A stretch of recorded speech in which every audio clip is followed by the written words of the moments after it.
I found the phone at 6:17 p.m. on a Wednesday, screen down on the third step of my apartment building. It should have been a nothing moment. I paused, reached for it, glanced up the stairwell for an owner who might spin back and claim it. Nobody. I had a grocery bag cutting grooves into my forearm, pasta sauce, milk, a six-pack, and a packet of basil I fully intended to forget in the crisper until it liquefied. I said out loud, like an idiot, "Hey, someone drop a phone?" My voice went soft in the tiled stairwell and came back sounding guiltier than I felt. The phone was warm, like it had just been in a pocket.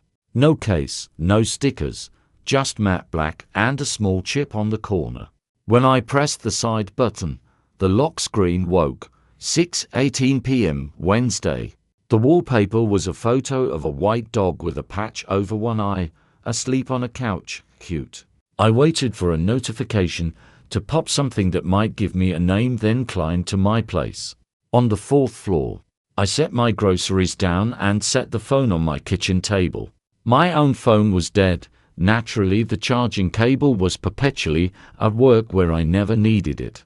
The hunger alone should have won. Boil water, heat sauce, watch something. But I kept checking the black phone, like it might offer instructions. All I got was my reflection on the glass, a tired face, a smudge of sweat at the hairline. I told myself I'd try to call Mom or home from the lock screen if a call came in, but it didn't. It just slept, as if it had no intention of being found. At 6:33, the screen lit on its own.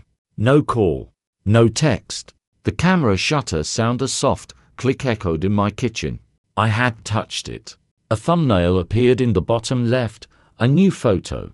I stared at it the way you stare at a spider and try to decide if you're the kind of person who relocates or obliterates. I tapped the tiny square. The picture was my kitchen. My kitchen 30 seconds ago. Same lights, same angle, like a security camera had embedded itself in the air. There I was, a step back from the table, my hand still on the grocery bag, my mouth slightly open. It was unmistakably me.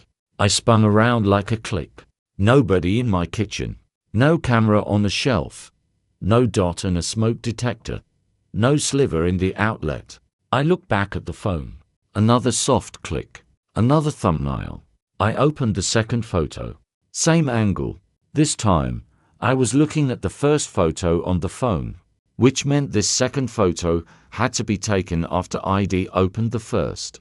Except the timestamp at the top said 6:35 p.m. and the lock screen had read 6:33 when the first one appeared. It made no sense until it made too much sense at once. The photos were coming from the future by a minute or two.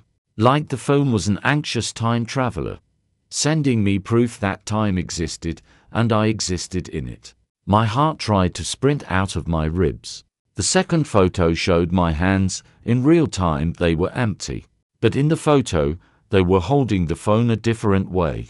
The third photo click showed me stepping backward too fast. The bag on the table was about to slide. I looked at the table. The bag was steady. I looked back at the photo and moved my hand. The bag slid.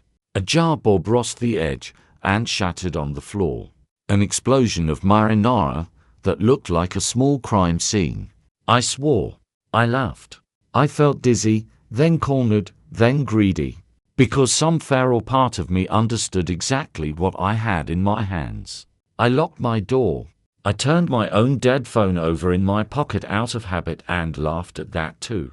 The next photo showed a knock at my door. At 6:40 p.m. exactly, someone knocked. I didn't move. Whoever it was knocked again, then called my name. Eli?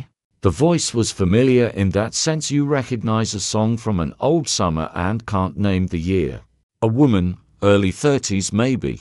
Careful with the I like sheds, said my name enough times alone to practice it. The phone clicked. The photo showed me with my hand on the knob, eyes wide, like I was about to open to a jump scare.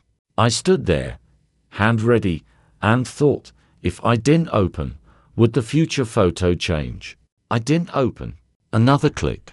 The next photo showed the door closed. The timestamp was 6:42. In the photo, my eyes were wet. I didn't feel tears. The person outside waited, then gave up. Their footsteps crossed the hall, descended, faded. I opened to nothing but the smell of fresh paint on the opposite doorframe. I looked down the stairwell, saw no one. When I shut the door again, I was crying, just like the photo had promised. Not sad crying. Something else, the sensation of choosing a branch on a tree, knowing that the branch behind you curled into a negative space you would never occupy again. The dog wallpaper glowed like an accusation. I mopped the sauce. I ate dry cereal. At 7-Eleven, the phone clicked and showed me sitting on the floor, my back to the fridge, my knees up. The phone balanced on them as if I were praying. In the photo, my eyes flicked right toward the clock on the microwave. The time read 7:14. When I looked for real, it said 7:12. Okay? I said, like the phone had asked me a question. Okay. I waited for the clock to match. When it did, something like vertigo passed through me. An elevator drop in a building that shouldn't have elevators. And then the photos came fast, not every minute now, but in jumps. 7:26, me on the balcony, phone in hand, looking down at the street. 7:33, me arguing with someone on my own phone, which was still dead. In the photo it wasn't. 7:45, me holding a framed picture I didn't own. 7:58, me with a woman on my couch. I couldn't see her face. She had hair like night poured over her shoulders, and a white dog sleeping on her thigh. The next photo showed the woman's face. I knew her. Her name was Mara. We'd dated 1,000 years ago and also 2 summers ago, which felt like both the same and not. We'd left each other with kindness and a bruise that didn't color. I'd never met her dog. At 8:04, my door knocked again. Eli? She said. It's me. I let her in and pretended I hadn't known. She carried a framed picture in brown paper. I was going to drop this with the super, she said, but has not in, and I remembered you lived here. She looked around the way people do to measure a person by their square footage. How are you? I looked at her face and then at the phone and then back. The photo of us on the couch was timestamped 7:58. We were already late. Better, I lied. You look good. Mara smiled in a way that said she knew when I was lying and also when I was trying not to lie. I got a dog. I see that. Here's with my neighbor, she said. She held out the wrapped frame. I found this. It's yours. The paper tore to my hands. Underneath was a photo from a beach afternoon 3 August ago. Mara in my hoodie, hair wet, me with my eyes closed. Both of us laughing like someone had told a joke that bent the light. It was a kind picture. It never lived in my apartment because when we ended, we agreed artifacts belonged to the story, not the sequel. Thank you, I said. I leaned the frame against the wall beneath the light switch of all important things. I felt the phone on the table behind me humming like a coin on the train track. Mara stayed. We made tea we didn't drink.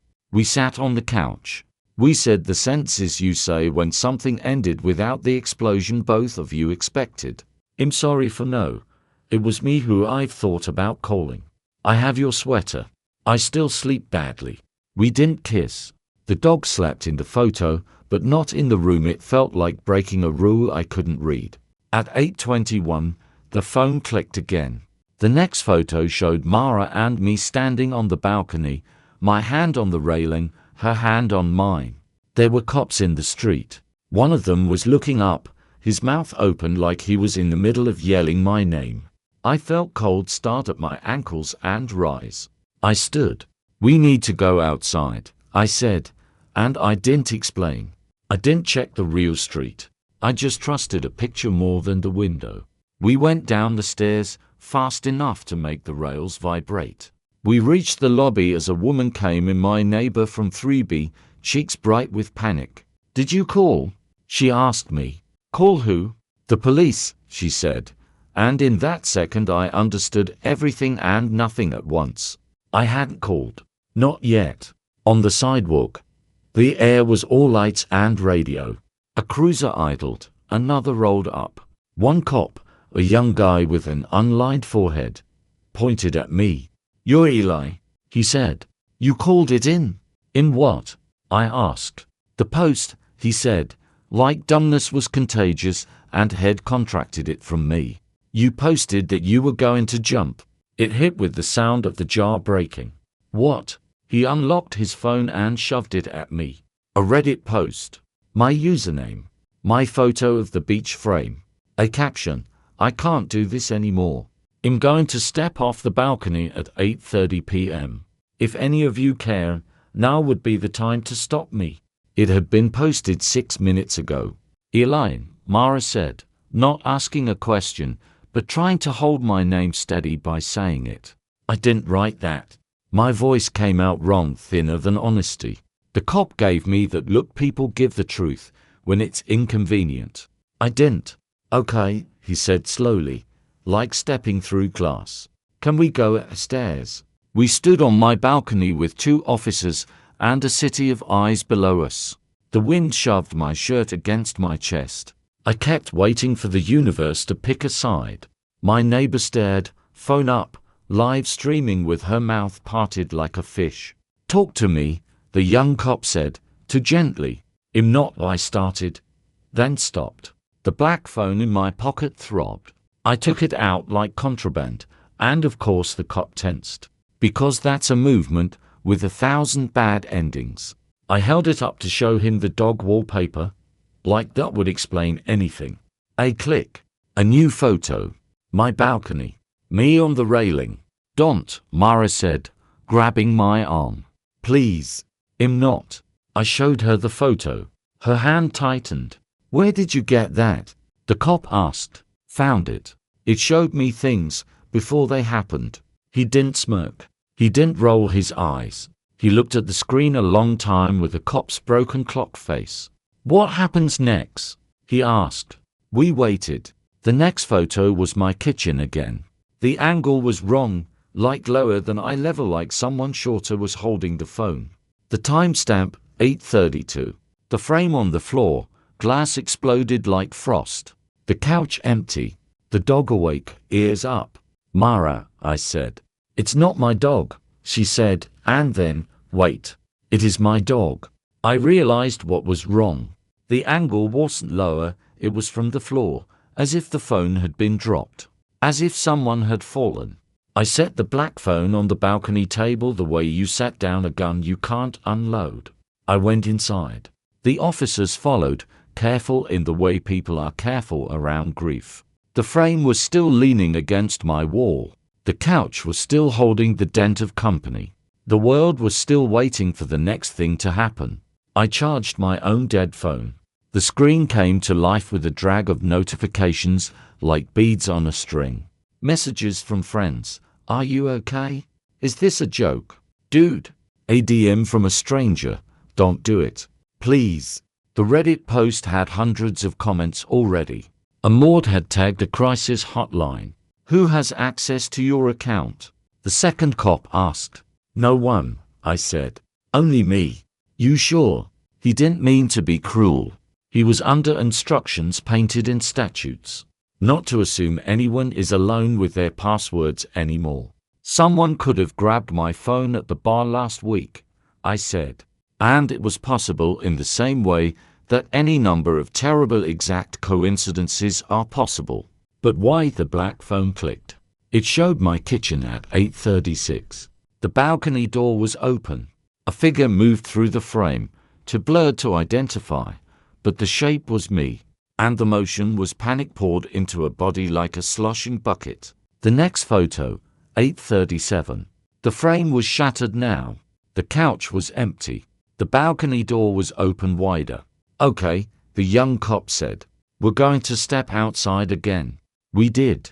The air felt like a held breath. For one terrible second I understood what it would be like to lean forward and let gravity make the next decision, not out of despair, but curiosity. The idea of not having to pick a branch anymore. The cop touched my elbow and the spell snapped. From the street, a voice. Eli? A woman I didn't recognize. She was across the avenue, standing in the yellow triangle of a deli awning, holding a white dog with one patch eye. She looked up like she had found a constellation and realized it was staring back. He ran, she called. He ran to your building. Mara covered her mouth. That's my neighbor, she whispered. She was watching him. The neighbor fought the traffic and crossed, holding the dog like an argument. The dog kicked to get down, and when he hit the pavement, he ran at sprint. Not toward the lobby, but around the side alley that led to the building's back courtyard. Mara went after him. I started too, but the cop held me, and I hated him in that second the way you hate a seatbelt, only in the moment before the crash. The black phone clicked again. It showed the back courtyard at 8:39. The little iron staircase up to the second-floor landing where the maintenance room lives. The door ajar. The dog in mid-leap, front paws off the ground, ears up, eyes not on me, but past me, toward someone else. Who's back there? The cop asked. He was learning to believe without admitting belief. The super, I said. Bernardo. He's never here at night. Let's go, he said. We ran the darker halls, where the paint gave up and the lights flickered to save electricity, and moved. I held the black phone like an oracle. The courtyard door banged open. The neighbor shouted for the dog. The dog barked. The night took what it wanted and handed us back echoes. On the landing, the maintenance door hung open like a question. Inside, mop smell, ancient machines exhaling heat. A shelf of paints labeled in Sharpie like spells. The dog stood rigid in the center of the room, staring at a rolling cart. On the cart, a laptop open to my Reddit account. A camera I recognized from nowhere and everywhere. A second phone, black and matte, its corner chipped. Not a haunted phone then. A duplicate. I walked closer and saw the script running on the laptop like ants. A scheduled post at 8:20 p.m. Another at 8:28. More queued like teeth. Tags in the code mentioned the balcony, my floor, my unit number.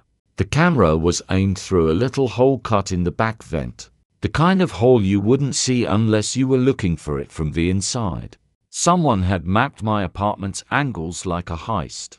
Hands where we can see them, the older cop barked, because there was movement behind the boiler. A shadow detached itself and became a person. Small and limber and wearing a hoodie with the strings knotted. The figure bolted. The dog lunged. The neighbor shouted. The young cop grabbed, missed, grabbed again. The figure darted past me, and for half a second our eyes met and I saw nothing except decision.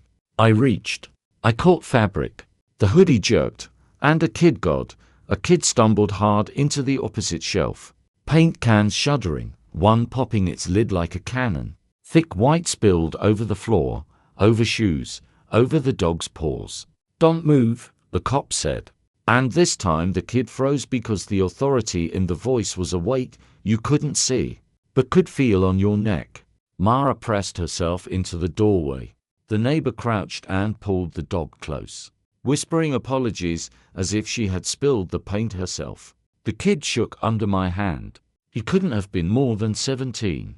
Close up, his face was all edges and acne, eyes running the mouth of roots not taken. Why? I asked, my voice low enough to hide from the uniforms. Why me? He swallowed. He looked past me to the laptop the way drowning people look for an angle to float. Content, he said, like it tasted like bread and metal. It's for a channel. Staged interventions. We don't make people do anything. We just, he glanced at the cops, recalculated. We just set the stage. You posted I was going to jump. I said. You weren't supposed to, he said. The way a magician tells a volunteer the trick only works if they behave. Someone always calls the cops. It gets like 2 million views if you cry. He flicked his eyes toward Mara, then back. You were perfect. The breakup. The apartment. You post late at night. I posted. He blinked slow. We scrape, he said. We know who's lonely. We know patterns. A sentence I didn't expect to carry like a lit torch rose out of me. I am not lonely, I said.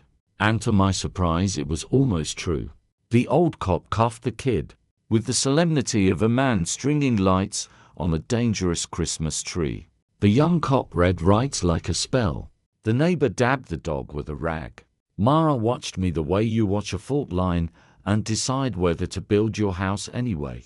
I stood over the table where the technology that had rearranged my evening breathed. I touched the second phone. It was exactly the same as the one in my pocket, but not warm, not conspiratorial, just plastic. I picked up the laptop. In the folder tree was a history of other apartments, other names. Thumbnail after thumbnail, kitchens, balconies, bathtubs, pill bottles on nightstands. Razor blades arranged like letters. It was a museum of people at the edge, curated by someone who thought edges were content. Get out, I told everyone, and my voice made a space no one argued with. The cops hesitated, then obeyed, because even authority recognizes a tone of ownership. And this was my building, my story, my evening. Ma held the door and looked back, like a question mark that wanted to be a period.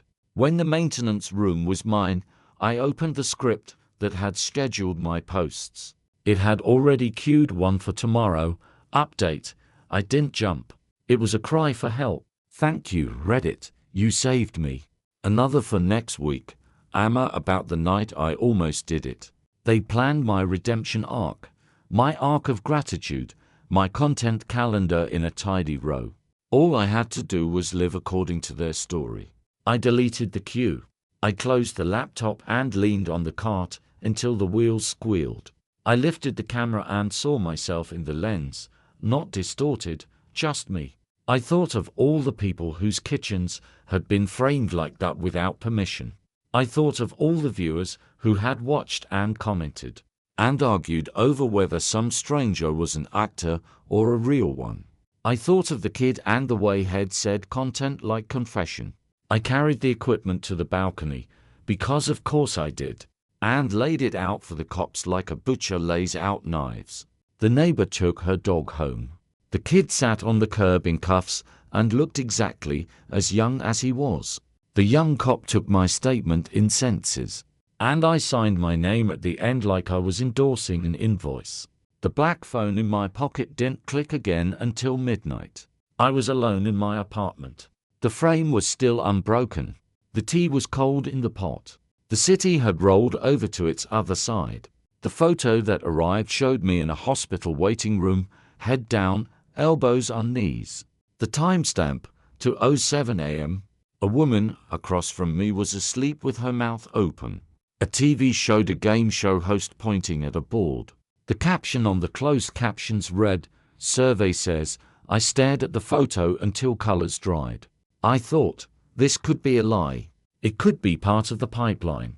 A dig to pull me somewhere for a finale stream titled, "We Saved Him Twice." But it didn't feel like the kids' photos had felt. It felt like the first ones, neutral, inevitable, an edge I would meet regardless of pathway.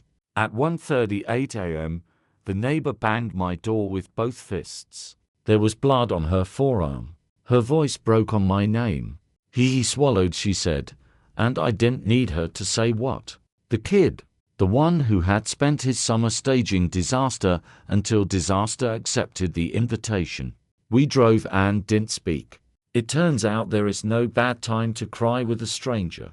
At 2:07 a.m., I sat in a hospital waiting room, my elbows on my knees, a sleep open mouth across from me, a game show on the TV. I laughed, the kind that rakes your ribs on its way out, then covered my face with my hands, as if I could hide from both cameras and fate. The kid lived, activated charcoal, a lecture, a court date. He looked at me once the way a kid in a confessional looks at the other side of the booth, and imagines the outline of mercy. I went home at dawn to an apartment that looked exactly like it had at 6:18 the previous evening, except for the basil melting into itself, the frame still leaning on the wall, and a white smear of paint footprints on my kitchen tile. I made coffee the way you prepare to hold a boundary, measured, even dark. When I checked the black phone, there were more photos. One showed me on my couch, writing a post. Another showed my balcony, empty. Another, my front door open with light paging the floor, like a hand following underlines. The last photo, time-stamped 11:54 p.m. Tomorrow, showed me asleep, the dog on my feet, someone's hand Mars resting on my arm. It was tender. It was a promise or a threat, depending on how you feel about being told your future by a device that lies sometimes and tells the truth others. I took a deep breath, wrote down everything I've written here, and looked at the last line I'd typed.